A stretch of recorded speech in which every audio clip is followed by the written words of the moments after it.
People from Suzuki here already at the venue here at the Brenzigliao Convention Center. And that was very creative, huh? Yun na nga, You know, writing it on the tablet and having prepared signs in the possibility of getting your seconds of opportunity on the camera. As you take a look at our corner scoring here, the opportunity to get back into the game hasn't really been very kind for Muntinlupa dito sa laro na to, Coach Mike. Yeah. And tell you what, Biñan is actually 0 out of 10 from the free throws. They have not converted anything from there, and so this could have been a bigger lead for Biñan. And again, I go back to what Mika reported earlier at the top of our coverage during pre-game. Coach Mark Dandan said, you know, the odds are quite stacked against them. Yes. And that everything for them has to work. Oh. But so far, a lot of the things have not been working for them in this game. Raimundo extending this Biñan lead to 12. And the thing is, they're not in a situation where they need to play near perfect basketball to win games, because they do have you know, that level of talent on the floor with them and even on the bench. But man, those makeable shots just like this one are not even falling for them. And I think also the amount of second chance opportunities that they have given Biñan has really hurt their chances, because obviously a defensive rebound means an opportunity for you to run. Yeah. On paper, they're almost the same when it comes to rebounds, roughly about 46, 47 rebounds per game. But man, right now, Muntinlupa is not even close to that number. That free throw is brought to you by Extreme Appliances, ang subok at kompletong appliance brand ng Pilipinas. Lohera, unable to convert on the first free throw. He's a 70.7% free throw shooter this season. Para sa Muntinlupa Cagers, played for Davao last year. A steal by Lastimosa. The drop off, Lohera gets it to go. 45 to 36. Even that one, I felt Ron Lastimosa already had that good finish, but still he, you know, looked to Kurt Lohera. Alonte barges into J-Boy Gob. Biñan gets it back. 10 seconds on the 24. Gimpayan, short roll. Alonte to the other side. Roca Curva steps on the sideline. I thought he traveled too. Yeah, actually kind of shuffled his feet there upon receiving the basketball. This is our assist of the game, brought to you by 1xBet, the title sponsor of the Mpbl. 1xBet, your choice, your victory. Feel more game with 1xBet. And the reason that I thought that Ron should have gone for that layup is because he had on his side Ronnie Alonte, who just barely come in. And I feel he was already airborne. You got to finish that. It's good to find a teammate, but he's not at all not have that enough space between you. And so I felt you're better off finishing it. But, you know, good finish still para kay Kurt Lohera pa rin. He comes out of the game. Balik si Dominic Mateliano. Pati itong si Miggy Corteza. Attacks from the elbow. Could not score against Waray. Roca Curva.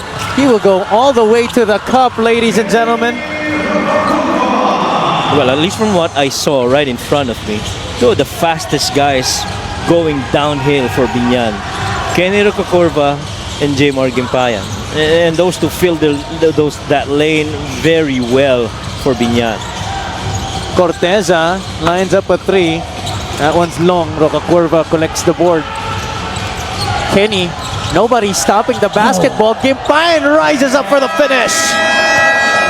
Twice that has happened, Javi. Rocacurva with a rock, pushing the ball down the floor. Jmar got covered, so he took the shot this time around, you know, right through the gut of the defense, leaving everyone, even that last defender in Mix Corteza, just leaving it up for Jmar to finish. A simple in and out there. That's our play of the game, brought to you by 1xBet, the title sponsor of the Mpbl. 1xBet, your choice, your victory. Feel more game with 1xBet, leading to that Waray Gimpayan basket. Balik sa 13 ang abante dito ng Biñan. Pac is back. I am a legend. I am a legend. 8 division champ Manny Pacquiao makes his triumphant return. In his way stands WBC champion Mario Barrios. Legendary. Plus Fundora versus Zoo 2 in an epic rematch. What a gutsy battle! And Pitbull runs it back against Angel Fierro. Can you say fight of the year? It's a stacked night of hard-hitting title fights.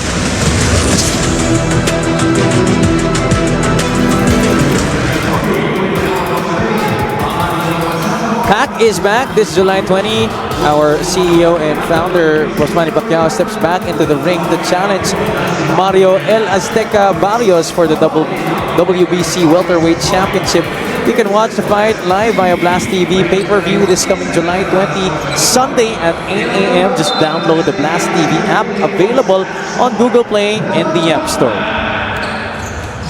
Oh, but everybody's going to be glued on that match. For sure. I highly doubt that there is going to be an empty screen in the Philippines. Oh, yeah. During that day. That's going to be Sunday here in the Philippines, July 20. Download nyo na yung Blast TV app para kahit on the go kayo ay mapapanood nyo. There, Patrick Ramos off the timeout. Was stripped there. Was it Roca Curva who got the steal? Yes. I think it was. But one might make the case that he got hit on the arm. And Coach Mark Dandan wanted a foul. Instead, Biñan will have the opportunity to extend this lead further. Biggest lead in the game for them was 14. Roca Curva. Release screen for Gimpayan. Roca Curva still has it. Kenny Roger kicks it out. Hernandez, he has that in his arsenal. At nagpaikot-ikot yung bola. But eventually, it goes down the drain para kay Big Boy. Nilinis pa eh. Bago tinapos. 51-36. This is now the biggest advantage in the game para sa Biñan Tatakjel. Katimbuhan, he has been a non-factor sa laro na to. Oh yeah, without a doubt. Corteza, shot clock winding down. Miggy puts it up and in. Katimbuhan has only played so far 15 minutes in this game. He has not attempted a field goal. He's 1 out of 4 from the free throws. And not the kind of puroy that you normally would see in the Cagers team. About 4 minutes gone by here in the final frame. Gimpayan, heavily pressured by Corteza. Pido had to take it. Way off the mark. Hernandez, offensive rebound. Ball was stepped out of bounds in favor of Muntinlupa. This is our Gixxer great move of the game, born for greatness. A little step through action. Fumbled it a little bit, but still able to, collect himself and make that a good attempt. Pero again, isa yun sa mga tirang hindi madali para dito sa Cagers. The makeable shots are the ones not going in. Corteza already with 12 points. And that is going to add to his total there. 14 now in this game for the former St. Benil Blazer. And so far, it's been him and Marvin Hayes that's scoring consistently for the Cagers. Second time in this game that Roca Curva stepped on that sideline as he was trying to attack baseline. Well, down 11. You're just down 11. You got to make do with this. See this little action right here going off that rip screen, allowing Miggy Corteza to go on that right block and make that finish on the perimeter.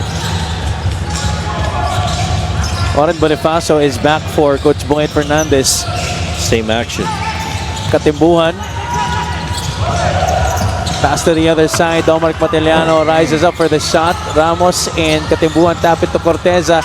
Miggy attacks hard, puts it up as soon as he heard the whistle, and he will go to the line for 2 shots. And I like that Miggy wants that ball.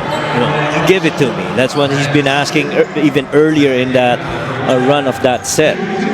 And he should take over scoring right now for the Cagers, because outside of Marvin Hayes, he's been the guy that's got the hottest hand. I agree. Dahil yung isang player that they brought in to actually fill up the scoring department, si Grind Mendoza, di pa masyadong gumagana para sa kanila. Yes, agree. Check out our special deal from 1xBet. Scan the QR code and claim your special offer. And Corteza seems to be very much ready for this kind of role. He is not shy about it.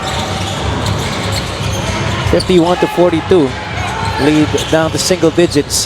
Roca Curva makes a pass to Raimundo, relocating to the corner. Another offensive rebound for Biñan. Hernandez has it in his hands.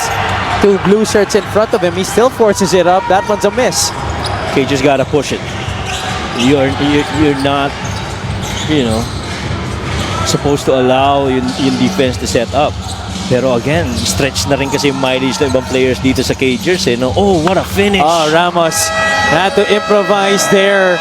At he did that in successful fashion para sa Muntinlupa Cagers. A little run here being made by the guys in blue. You know what I like about that? He was clearly decided that I'm going to challenge this defense of JJ Pido. And what I like also about it is immediately after he made that shot, Puroy Kantimbuhan comes over to him and says, good job, don't worry about it, you go and finish. First basket of the game in 5 attempts para kay Patrick Ramos. This lead is down to 7.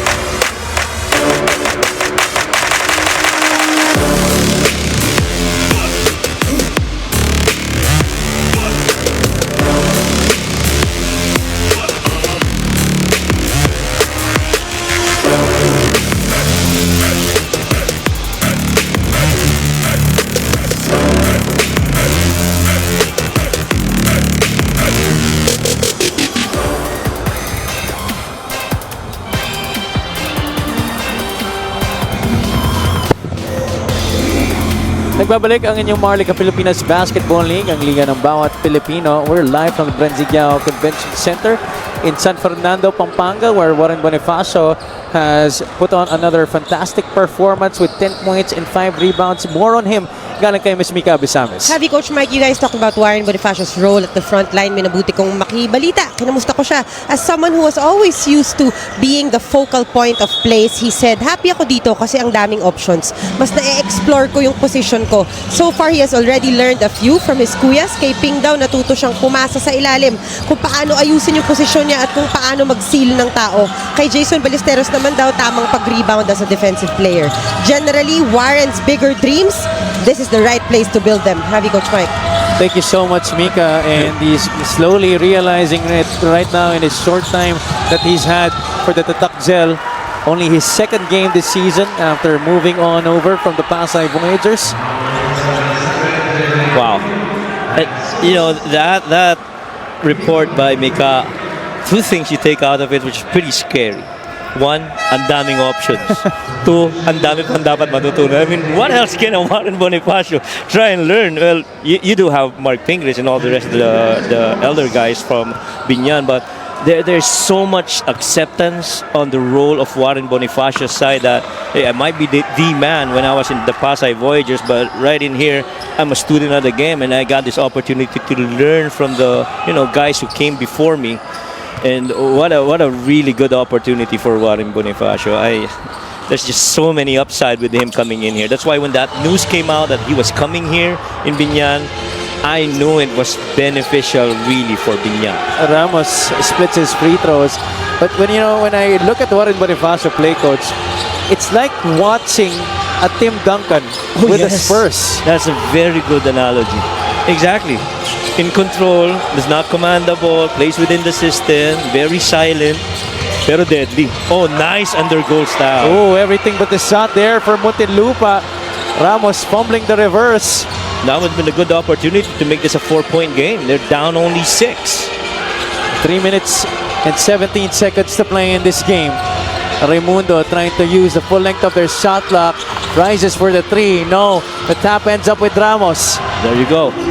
He tries to scan the floor here. He waits for teammates. Matiliano with the rock. Sarangay offers the roadblock. A little hesitation. The drive. Katimbuhan kicks it out. Corteza wide open. That one's short. Boy. That was a good kick. He had nobody right in front of him. And that's why there is no objection from Coach Mark Dandan and his staff right now. Coach Don Bautista playing the first assistant. Yeah, tsaka that was the shot that was available. He's the least guarded guy. You gotta take it. 51-45 still. Rocco Curva playing the two-man game with new teammate Warren Bonifacio. Kenny Trying to spin against Ramos. Hook shot is good para kay Kenny Rocacurva. Ibang klase yung Kenny Rocacurva. He can hurt you in so many ways, just like how Warren is. This guy has served us some big baskets over the course of the last 3 seasons here in the Mpbl. That's another costly turnover for Muntinlupa. And those are the things that have hurt them constantly in this game. Yes, those turnovers, to which that is what their 8th turnover of the game, to which they've given up 8 points off of it. But the good thing is, kahit papano, nakapag-force din sila ng turnovers dito sa Biñan, to which they got 9 points off of it. Yeah, actually, mas maraming turnovers yung Biñan. Yes. I just said that a while ago because the timeliness rin ng kanilang mga turnovers. That's right. We now enter the twilight zone here. Last 2 minutes Another of this turnover. game. Yeah. And Biñan committing their 13th error of the game. That's Renzo Sobido, who just came in off the bench to the dismay of Coach Boyd Fernandez. Good thing they have an 8-point cushion to work with here. Muntinlupa has to go a little bit quicker here. Yes, you can't waste so much time. You're down, 8. Oh, that was short. Kitang-kita pa lang ng pagbitaw ni Miggy Corteza. That one is gonna go the way of Biñan. The window is still open. The door is still ajar. Flores will check back into the game para kay Miggy Corteza. Miggy might be tired right now, but you sure would love to keep him on the floor. Rocacurva will handle the rock here for Biñan. In and out. Flores shows hard. Stolen by Katimbuhan. Rocacurva in front. Katimbuhan finishes. That's his first 2 points of the game. That's just basketball smarts by Puroy Katimbuhan. He understood that every time that 2-man action happens and nothing comes up on the downhill, they are going to pass it up top back to Warren, and he anticipated it. 6-point game. Peña Redondo says, wait, may oras pa tayo dito. Sobido. Flores shows again. Renzo passes it out. Bonifacio, this could be huge. No. Rebound taken by Lohera, who was fouled by Peña Redondo. But Biñan is not yet over the limit. Only their 14th foul. Down 6 with 53 seconds remaining. Still a doable game here for the Cagers, but you have to be very efficient in your execution. What does Coach Mark Dandan have up his sleeve here for Muntinlupa? They're down 53 to 47.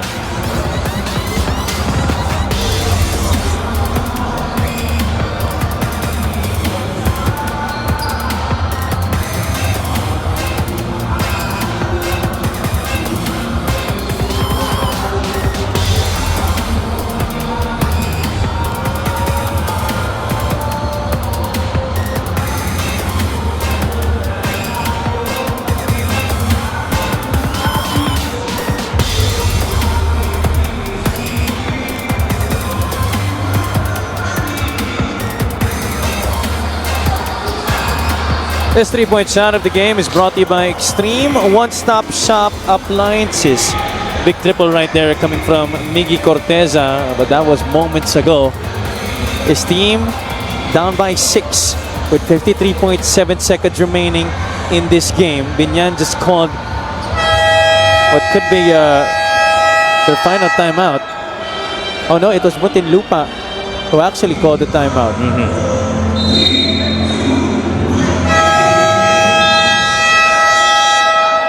Off the foul coming from Joseph Peña Redondo, Lohera was able to collect the rebound, and they will choose to inbound from their front court. Obviously, they're trying to make the most of these last 53.7 seconds. Flores, Corteza, Matiliano, Katimbuhan, and Lohera on the floor all together here for Muntinlupa. JR triggers in from the sideline to Kurt Lohera. Peña Redondo is in front of him. Now they go to Puroy Katimbuhan. Back to JR. Flores loops up a 3. Good line na palakas. Lohera able to collect the basketball. Matiliano, baseline drive on Roca Curva. Drop pass, Corteza was fouled from behind. Gerald Flores had a good look on that shot attempt. Had a good line, right? Yeah. That's a good look. I sure felt he could have taken another crack at it immediately after they collected that rock. But here, this drive here by Matiliano, finding on that weak side post, Miggy Corteza, and timely help right there on the other end by Pamboy Raimundo, and they felt that Pamboy got all ball, so they're challenging this call right now on that foul on Pamboy. Yeah, Coach Boyet initiating that challenge. 34.9 seconds remaining in this game. Again, this is a 6-point ball game between these two squads. Biñan in the lead.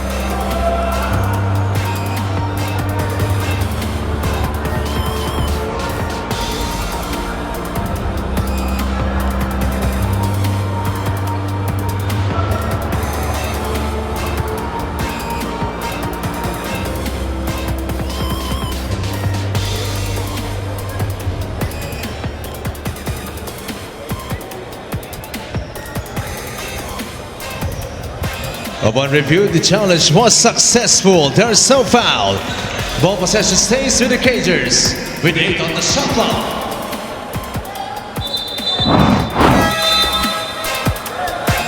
So it is a successful challenge para kay Coach Boyet Fernandez. Walang foul kay Pamboy. So no free throws will be awarded to Miggy Corteza, but they will keep the basketball. So it's gonna be a baseline throw in here para sa Muntinlupa. 34.9 seconds, 8 on their shot clock. Flores gets it. Ballesteros is on him. He forces up the scoop. Denied there by Jason Ballesteros. And the thing is, he really just stayed, side by side with J.R. Flores, anticipating that shot was going to end up with his right hand. Well, he's hit some big shots this season for Muntinlupa. Ito si J.R. Flores. You can actually fault him completely for taking that shot there. Yeah.